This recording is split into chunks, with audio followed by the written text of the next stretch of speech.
Below is the English translation of the entire narrative you provided, covering all chapters from the initial setup through Chapter 8. I've preserved the tone, details, and emotional depth of the original text. Chapter 1, The Beginning of the Journey. Anna woke up in her small room, the faint light from the bedside lamp casting shadows on the peeling walls. The steady sound of rain tapping against the window seemed to blend with her heavy breathing. A familiar emptiness washed over her, like an old friend she couldn't shake off. How long had it been? A year? 2? Or an entire lifetime? Anna's life felt like an endless loop, waking up, going to work, coming home, and sinking into exhausted sleep. No purpose. No joy. Just questions echoing in her mind that she couldn't answer. What am I living for? Who am I, really? Today was no different. Anna sat up, her trembling hands cradling her head. She glanced at the mirror. A pale face with dark circles under her eyes stared back at her. I can't keep going like this, she whispered, her voice fading into the stillness. But how could she change, when every day felt like a circle with no way out?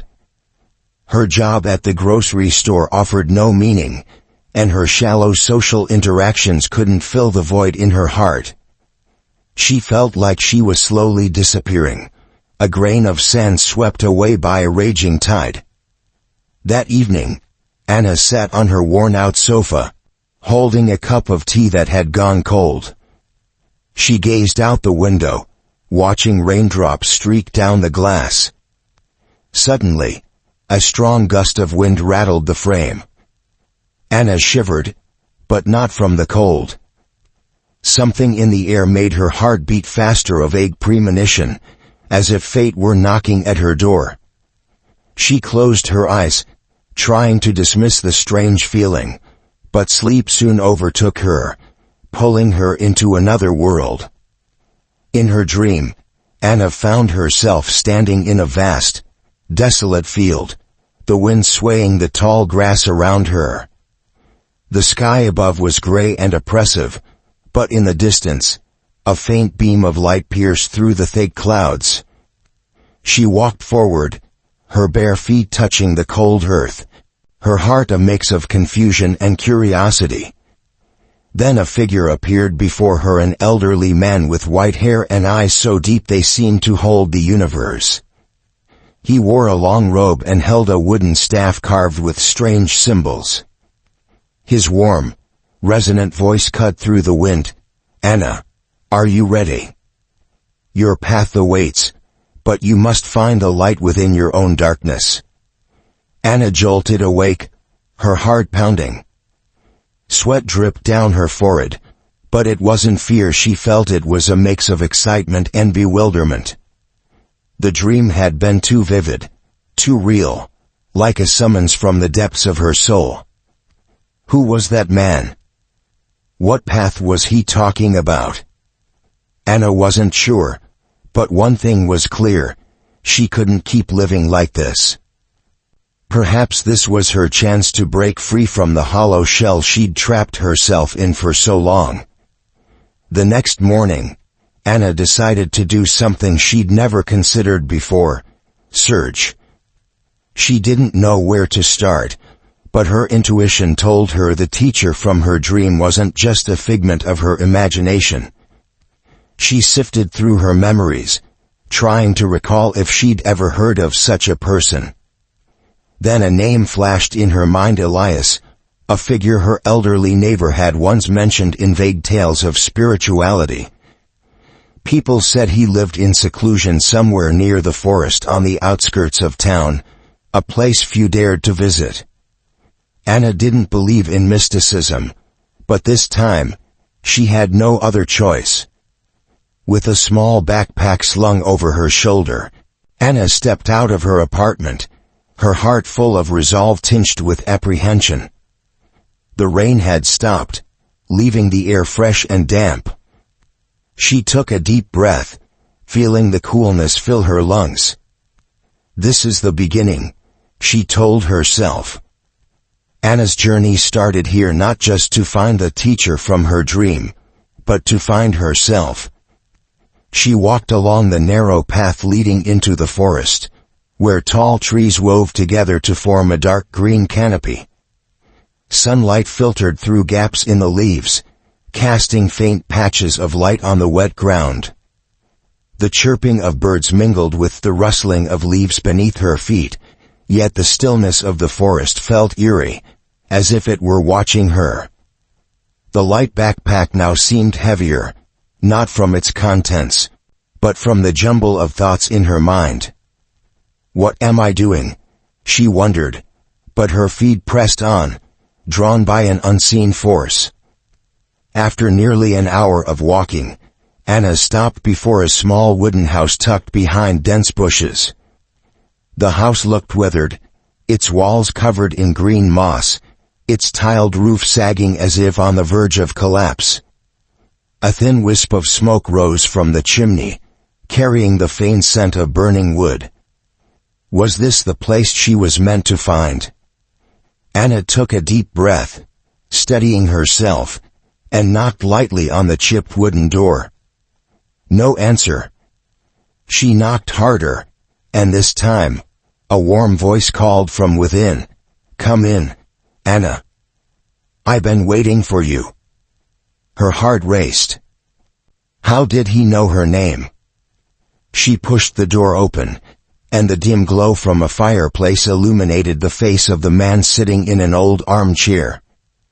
It was him, the man from her dream, with his white hair, piercing eyes, and long robe trailing to the floor. He smiled faintly, but the smile didn't reassure her. Instead, it carried a mysterious power that radiated from him. I am Elias, he said, his voice steady yet commanding. You are not here by chance. Fate has guided you. Anna stood frozen, unsure of what to say. A dozen questions swirled in her mind, but her words caught in her throat.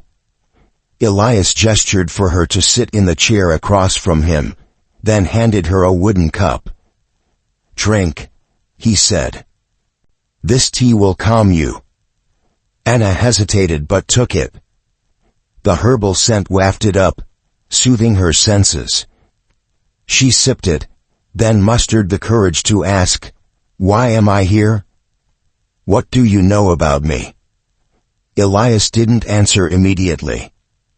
He stood, walked to the fireplace, and tossed a log into the crackling flames. You've heard the call, he said, turning back to her with a sharp gaze. A call from deep within your soul, from a place you've forgotten. But to hear it clearly, you must face what you've buried. Anna frowned, not understanding. Elias continued, I've seen your future, Anna.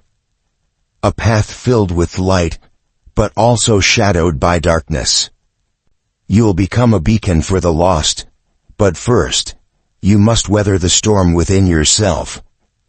His words struck her like a hammer to her mind. She felt both afraid and intrigued. What are you talking about? What is my future? She asked, her voice trembling. Elias sat back down, his thin hands clasped together. He closed his eyes, as if peering into a world she couldn't see. When he opened them, his tone grew solemn. I see a fire burning within you, but it's being smothered by fears from your past. You've known loss, pain, and you blame yourself for things you can't change. If you don't confront them, the darkness will consume you before you find the light. Anna's heart tightened. The buried memories she'd tried to suppress flooded back: the death of her father she never got to bid farewell, the harsh words she'd flung at her mother in anger, the helplessness as her life fell apart. She bowed her head, tears silently falling onto her hands. How can I face them? She whispered. I'm not strong enough. Elias placed a hand on her shoulder, a light but warm touch. Strength isn't something you're born with, it's something you find when you dare to step through fear, he said. I'll guide you, but you must walk the path yourself. Start by forgiving yourself, and those who've hurt you. That's the key to opening the first door. Before Anna left, Elias handed her a small blue stone, its surface shimmering like starlight. Keep it with you, he said. When you feel lost, it will remind you of your path. Anna clutched the stone, feeling its warmth spread through her hand. She stepped out of the house, her mind swirling with thoughts. Elias's prophecy wasn't the clear answer she'd hoped for, but it planted a seed in her, a seed of hope and determination. As the wooden house faded behind the trees, Anna glanced back one last time. She knew this meeting was just the beginning. The road ahead wouldn't be easy, but for the first time in years, she felt she wasn't alone. Chapter 2. The Prophecy. Anna returned to her small room, the words of Elias echoing in her mind like a haunting melody. She sat by the window, watching the rain resume its gentle rhythm, but her thoughts were far from calm. A path of light, but shadowed by darkness. What did it mean? And how could she, someone so broken, become a beacon for anyone? The next day, she returned to the wooden house in the forest. Elias greeted her with the same calm demeanor, as if he'd known she'd come back. This time, he led her to a small table covered with candles and strange carvings. Sit, he said, lighting the wicks one by one. Today, I'll show you what I've seen. As the flames flickered, Elias closed his eyes and began to speak, his voice low and steady. I see a woman standing at a crossroads. One path leads to despair, where shadows grow long and cold. The other leads to a dawn you cannot yet imagine, a place of healing and purpose. But to reach it, you must face the ghosts that haunt you. Anna listened, her breath shallow. What ghosts? She asked, though she already knew the answer. Elias opened his eyes, locking them with hers. Your father's death. Your mother's abandonment. The guilt you carry like chains. They're the darkness within you, Anna. Ignore them, and they'll drag you under. Face them, and they'll set you free. His words cut deep, stirring a storm of emotions she'd long suppressed. How do I do that? She asked, her voice cracking. Elias handed her the blue stone she'd kept in her pocket. Hold this when you feel weak, he said. And listen to your heart, it knows the way, even when your mind doubts. Anna left with more questions than answers, but Elias's prophecy ignited something within her, a fragile spark of courage.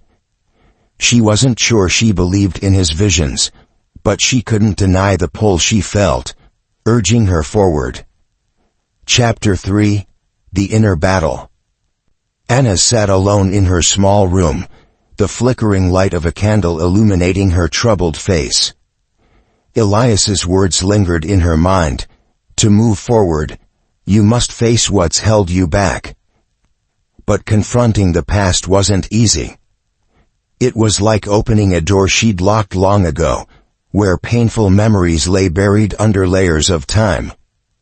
That night, as she closed her eyes, Anna could no longer escape. Images from her past surged like an uncontrollable flood. She saw her mother's face, the woman who'd left her as a child, leaving an unexplained void. She recalled the harsh words she'd hurled at her father in anger, just days before he died in a sudden accident. And then she saw herself, a younger Anna, drowning in guilt over mistakes she couldn't undo. Bitter words, missed chances, broken bonds. She bolted upright, sweat beading on her forehead, her breathing ragged. "I can't do this," she whispered to herself. But deep down, she knew running wasn't the answer. Elias had said that only by facing her fears could she find a light. The next morning, Anna resolved to return to where her memories began, the old family house, now a dilapidated ruin with stained walls and a creaking door.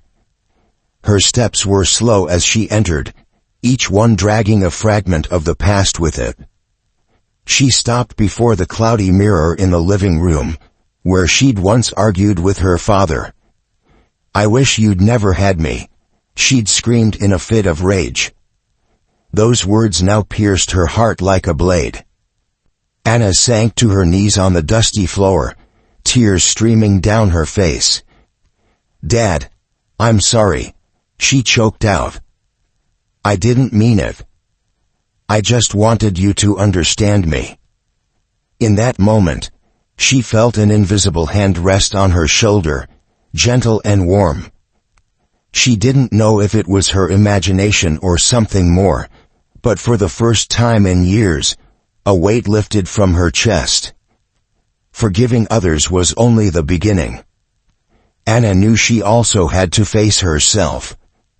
She remembered the long nights of self-blame, convinced she wasn't good enough, strong enough to keep her loved ones close. She'd believed she didn't deserve happiness, that her suffering was a price she had to pay. But now, sitting amid the wreckage of her past, she began to wonder, why can't I let go? Why can't I give myself a chance to heal? That day, Anna wrote a letter not to anyone else, but to herself. In it, she poured out every mistake, every pain, and ended with a promise, "Anna, I forgive you. You did your best with what you knew then. From now on, I'll set you free."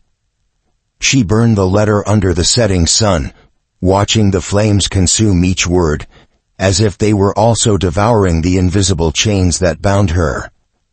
When she returned home, Anna felt different. Not all her wounds had healed instantly, but she realized forgiveness wasn't about erasing the past, it was about accepting it and allowing herself to move on. She smiled faintly, for the first time in months, thinking of the journey ahead. Elias had been right, only by facing the darkness within could she open the door to the light. Chapter 4. Discovering Divine Strength. After days of inner struggle, Anna felt an odd lightness in her soul, as if she'd shed a rain-soaked coat that had weighed her down. But she knew her journey wasn't over. Elias's advice echoed in her mind, "You've opened the door to your past. Now it's time to find a light to guide you." Anna wasn't sure what that light was, but she decided to trust in something greater than herself. One early morning, as dawn broke, Anna stepped into the small chapel Elias had told her about. The space was quiet, filled only with the chirping of birds outside and the faint scent of incense. Elias sat there, eyes closed, hands resting lightly on his knees. "Sit," he said without opening his eyes, his voice warm like a flowing stream. Anna obeyed, feeling awkward. She'd never truly prayed or meditated before. He guided her to close her eyes, breathe deeply, and focus on a single thought: you are not alone. At first, her mind buzzed with trivial worries, unpaid bills, a missed call, fears of the future. But as she patiently tuned into her breathing, a peace slowly spread through her. She pictured herself before a vast ocean, waves lapping gently, and somewhere in that expanse, a voice whispered, "You are enough. You've always been enough." Prayer and meditation became her routine. Each day, Anna spent time connecting with what she began to call divine strength, not a distant concept, but a presence as close as an unseen companion. She wasn't sure if it was the God Elias spoke of, but she felt a warm energy flow through her whenever she opened her heart. Then miracles began to unfold. One afternoon, while praying, Anna received a text from an old friend, one she thought would never forgive her after a bitter fight. The message was simple: "I miss you. Can we talk?" Her hands shook as she read it, feeling as if a long-closed door had creaked open. She replied, and their conversation unraveled misunderstandings, bringing reconciliation she'd never dared hope for. Another time, while meditating by the river, a sudden gust of wind snatched her favorite scarf, the last gift from her father before he passed. She chased it, but it fell into the rushing water. Anna knelt, tears falling, pleading in desperation, "Please, let me keep something of him." Minutes later, she stared in disbelief as the scarf caught on a branch near the bank, dry and intact, as if it had never touched the water. She clutched it close, her heart pounding, feeling as though her father were somewhere, smiling at her. These small miracles weren't mere coincidences, Anna was certain of it. They strengthened her belief that a greater power was guiding her, that her prayers didn't vanish into nothingness. She started a journal, noting every moment she felt that divine presence, from a bird's song when she needed a sign, to sunlight breaking through clouds when she felt lost. That night, beneath a starry sky, Anna spoke aloud for the first time, "I trust you, God. I don't know who you are or where you are, but I believe you're listening." A cool breeze brushed through her hair, like a gentle reply. Anna smiled, her heart full, not because all her problems were solved, but because she knew she was no longer alone on this journey. Chapter 5: A Warning from God. Anna had grown accustomed to the peace that prayer and meditation brought. Her life seemed to brighten, piece by piece, mended by newfound faith. But one stormy night, as thunder rumbled outside her window, everything shifted. She drifted into sleep with a vague unease, and in her dream, she received what she later believed was a warning from God. In the dream, Anna stood in a vast field, the sky above gray and heavy, as if ready to collapse. Around her, her loved ones, friends, Elias, and the faint silhouette of her father walked in silence, oblivious to her presence. Suddenly, a massive shadow emerged from the horizon, spreading like ink across paper, swallowing everything in its path. Anna tried to scream a warning, but her voice stuck in her throat. As the darkness closed in, a deep voice, unfamiliar yet commanding, spoke, "Protect them, or all will be lost." She awoke with a start, soaked in sweat, her heart hammering. The rain still drummed against the roof, but she couldn't erase the dream's chilling images. Just a nightmare, she told herself, yet deep down, she knew it was more. This dream carried a weight, an urgency she couldn't ignore. Elias's words rang in her ears, "God sometimes sends us signs. You must listen." The next morning, Anna sought Elias, recounting the dream with trembling hands. He listened intently, his kind eyes turning grave.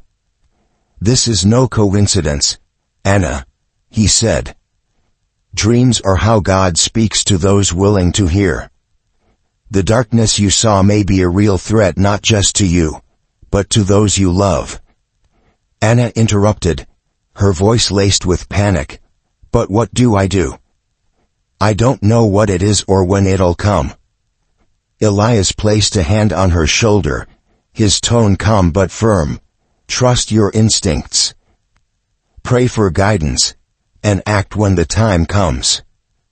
God doesn't send warnings without giving you the strength to face them. Anna nodded, though her mind swirled with questions. How could she protect anyone when she didn't even know what the danger was? Over the next few days, Anna grew hyper-aware of her surroundings. She noticed details she'd once overlooked: her best friend's worried glance when mentioning work, Elias's tired cough during their meeting, news reports of a massive storm brewing near the coast where her friend's family lived. She wondered if the darkness in her dream tied to one of these or something bigger, more intangible. One evening, while praying in her room, Anna felt a powerful urge. She opened her eyes, staring at the burning candle, and in that moment, an image of her friend Mia flashed in her mind. Mia had joked about her company's troubles, but Anna suddenly realized it wasn't a jest. Her gut screamed that Mia was in danger not physically, but spiritually, a subtler yet no less terrifying shadow. Anna didn't hesitate. She called Mia immediately, despite the late hour. After a few rings, Mia answered, her voice frail. "Anna? Why are you calling now?" Anna skipped explanations. "I have a bad feeling." "Are you okay? What's going on?" After a pause, Mia broke down, confessing she was drowning in despair. Her company was collapsing, and she'd contemplated ending it all. Anna spent the night talking to Mia, listening, comforting, and praying with her over the phone. When the call ended, Mia whispered, "Thank you, Anna. I don't know how you knew, but you just saved me." Anna smiled through tears, feeling a ray of light pierce the darkness from her dream. But she knew this was only the start. The dream wasn't just about Mia, it was a broader warning. Anna clenched her fists, resolve flooding her. Whatever the danger, she wouldn't let her loved ones be harmed. She prayed for courage and clarity to face what lay ahead, trusting divine strength would guide her. Chapter 6: The Battle Against Darkness. After saving Mia from her crisis, Anna felt more confident in her instincts and the divine strength guiding her. Yet the warning dream still haunted her, an unfulfilled prophecy. She sensed the darkness wasn't just personal struggles, it was a greater threat, one she couldn't face alone. One afternoon, as Anna read her prayer journal, Elias appeared at her door. He looked more weary than usual, his eyes sunken, his voice hoarse. "Anna, the time has come. Something is approaching, not just for you, but for all of us." Before she could ask, he handed her a tattered scrap of paper scribbled with, "When darkness rises, light must unite." That night, Anna gathered those she trusted most: Mia, renewed by her help; Daniel, a friend from the chapel who radiated optimism; and Elias, despite his waning health. They formed a circle in her small room, a candle flickering at the center. Elias explained, "I've seen signs, dreams, whispers in the wind. A malevolent force is manipulating people, sowing fear and division. It's targeting our community." A chill ran down Anna's spine. She recalled recent events, arguments erupting at the chapel, old friends turning on each other, a baseless unease creeping into everyone. "What is it?" she asked. Elias shook his head. "It has no clear form, but it's darkness, a force that feeds on despair and destroys faith. We must confront it by holding fast to the light in our souls." The real test came the next day. A community meeting at the chapel descended into chaos. Baseless accusations flew. Suspicion replaced warmth. Anna stood amid the crowd, feeling a frigid aura, as if the darkness from her dream had materialized. She glanced at Mia and Daniel, tense but nodding. They were ready. Anna stepped forward, her voice shaky but resolute. "Everyone, stop. We're letting fear control us. We're stronger than this." Some scoffed, but she pressed on. She closed her eyes, praying silently, "God, give me strength to bring light here." Opening them, she felt warmth flow through her and began sharing her story of pain, forgiveness, and the faith that changed her. Her words rippled through the crowd like a breeze. Some fell silent, listening. Mia joined her, taking her hand. "I lost hope once, but Anna showed me we're not alone." Daniel added, his voice fervent, "We have each other, and we have God. Don't let darkness divide us." But the darkness fought back. A stranger, never seen in the community before, stood, his voice icy. "It's all empty words. You're weak and will fail." His words were venom, reigniting doubt in the crowd. Anna felt the cold intensify, nearly choking her. She turned to Elias, but he'd collapsed, his breathing faint. In that desperate moment, Anna knelt beside him, grasping his hand and praying aloud, "God, drive back this darkness. Protect us." Mia and Daniel knelt too, joined by others in the crowd. The prayers rose, soft at first, then swelling like a chorus. Anna felt a shift, the cold retreated, and a gentle light, from no clear source, enveloped the room. The stranger vanished, as if he'd never been there. The crowd hushed, then erupted in sobs and laughter. They'd prevailed.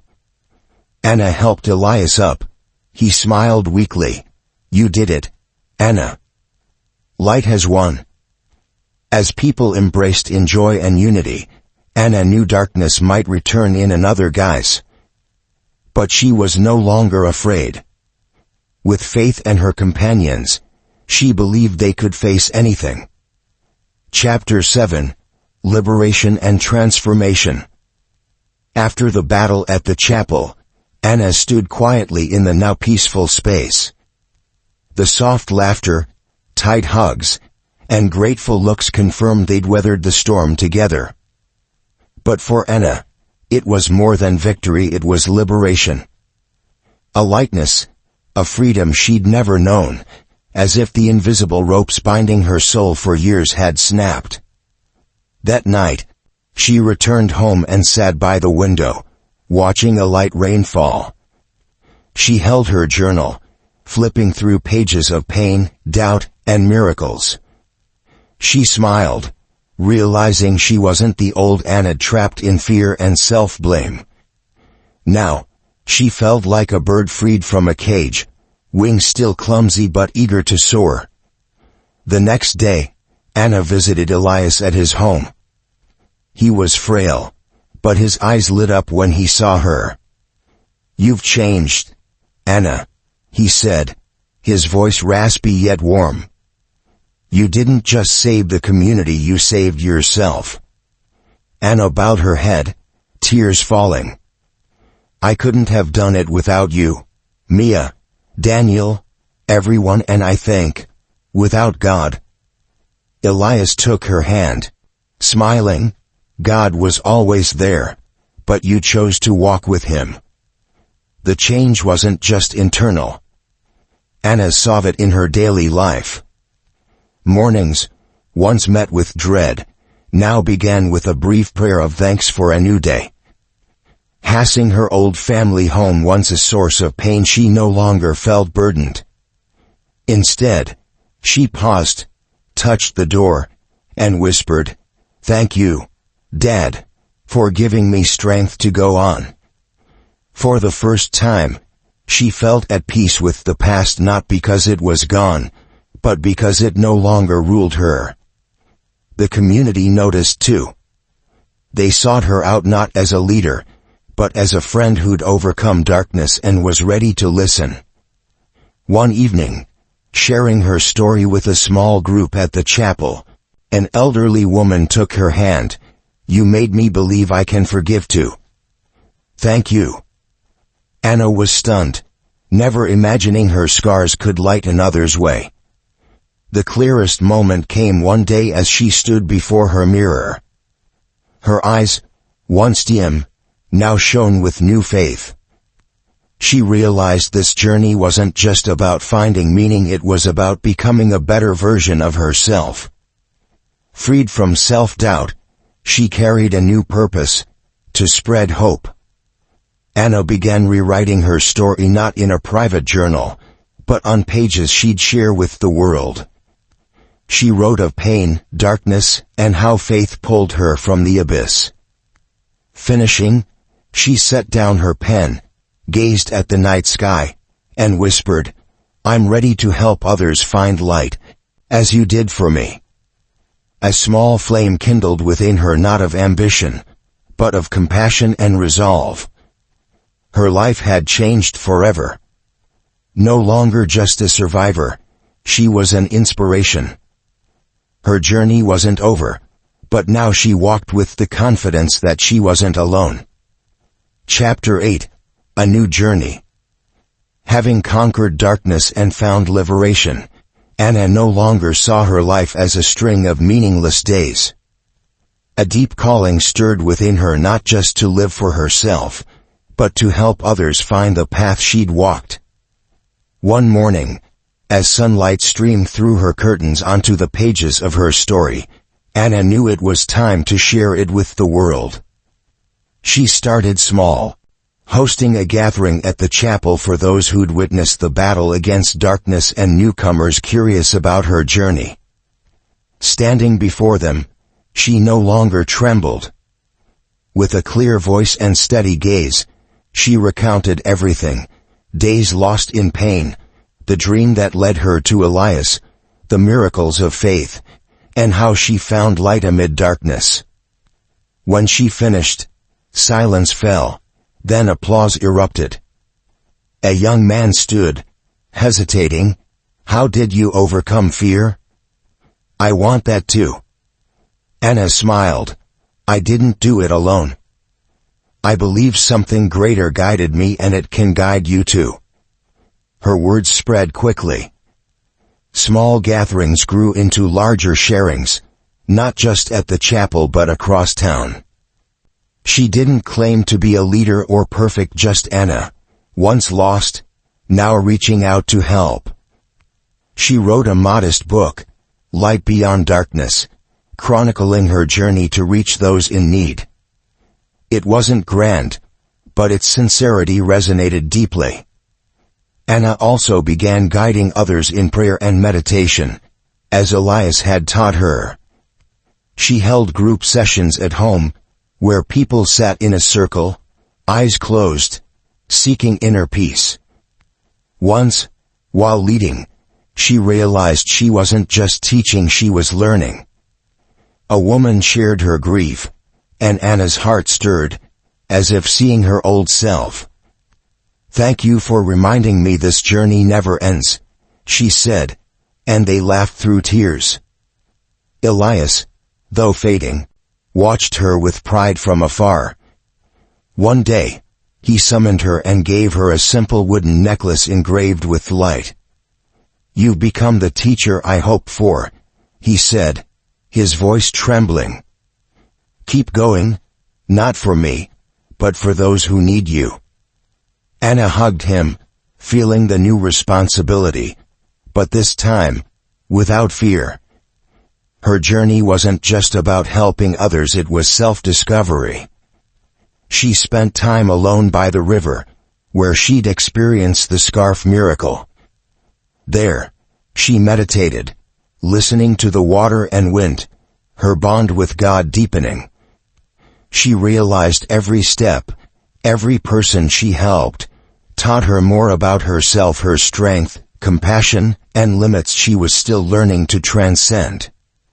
One evening, before a new group, Anna looked at their hopeful faces and said, "I don't have all the answers, but I believe light is always there, even on the darkest days. We just need courage to seek it." The words were for them and a reminder to herself. Anna knew this new journey wouldn't be easy. Doubt and weariness would come. But she was no longer a fugitive. With faith as her guiding flame and companions by her side, she stepped into her role as a spiritual teacher, not to lead with power, but with love and sincerity. She smiled, gazing at the starry sky, and whispered, "Thank you for choosing me. I won't stop walking."